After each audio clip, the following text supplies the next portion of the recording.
Hello and welcome to episode 18 of Cold Case Christmas.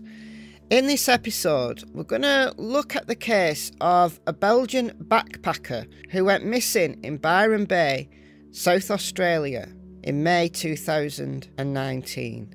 This is the case of Theo Hayez. Theo Hayez was an 18-year-old young man from Belgium.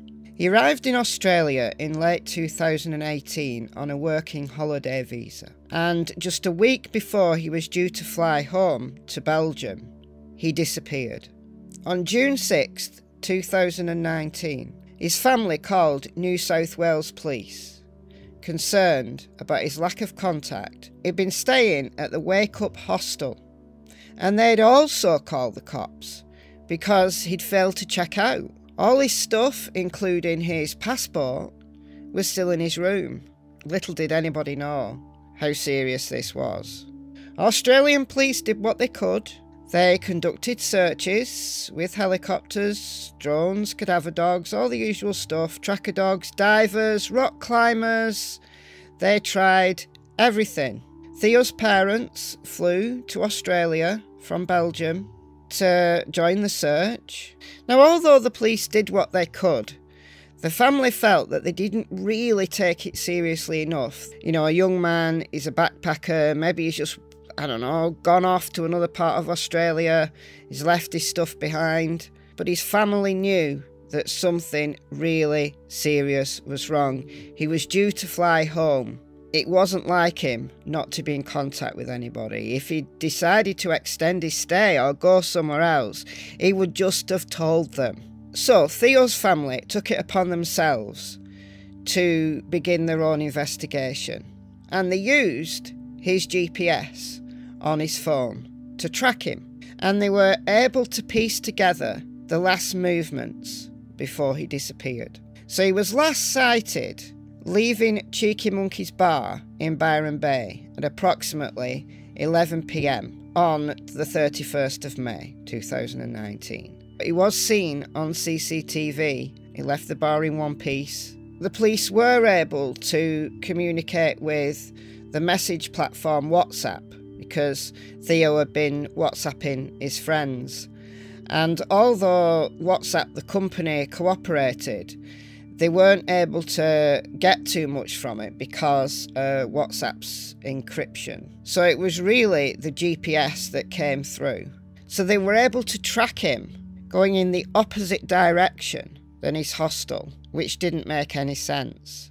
As the case slowed down, the official police theory became that Theo had voluntarily taken himself in that opposite direction, gone through some woodland which would have been really difficult to navigate at night for somebody unfamiliar with the territory, and then onto Tallow Beach, and then instead of just retracing his steps and going back to his hostel, climbing up a cliff to take a supposed shortcut maybe, and then falling off, and they thought it was just a tragic accident. Was he lost? Was it adventure that he wanted? Was he under the influence of drugs? Was he suicidal and he jumped off? None of these things his family thought were sensible or logical.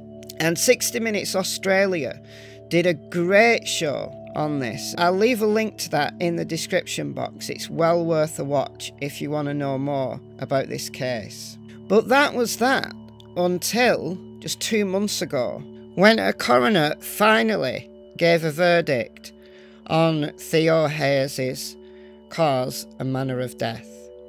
But the verdict was undetermined. State Coroner Teresa O'Sullivan said that she ruled out suicide. She had no reason to believe that Theo was suicidal. Nothing led her to think that he purposefully jumped off rocks and took his own life. But there were two theories that she said could have occurred, and she didn't have any reason to weigh one above the other. She declared him officially dead. She thought he died on the 1st of June 2019 in or around Byron Bay. But even that, she couldn't rule that the date was definitely the case. This was just an official decision of death, I guess. So she said he either met with a terrible accident, whether, like the police thought, he'd tried to climb over rocks and he'd fallen into the sea and been washed away, and the current would have taken him. Or whether he met with foul play. And given Theo's phone GPS, this is what his family believe happened, and I think they've got good reason to believe this. So on this walk in the wrong direction, Theo spent 7 minutes in one spot near some cricket nets before moving east, eventually making his way through woodland onto Tello Beach. Was there a reason why he went in the wrong direction? Was it a mistake initially and he got to the cricket nets and he asked for directions? Or did he go to meet someone? We'll probably never know unless someone confesses, or his body wasn't dashed on rocks and taken out to sea and somebody finds him, somebody finds his body. It's just a very, very odd case.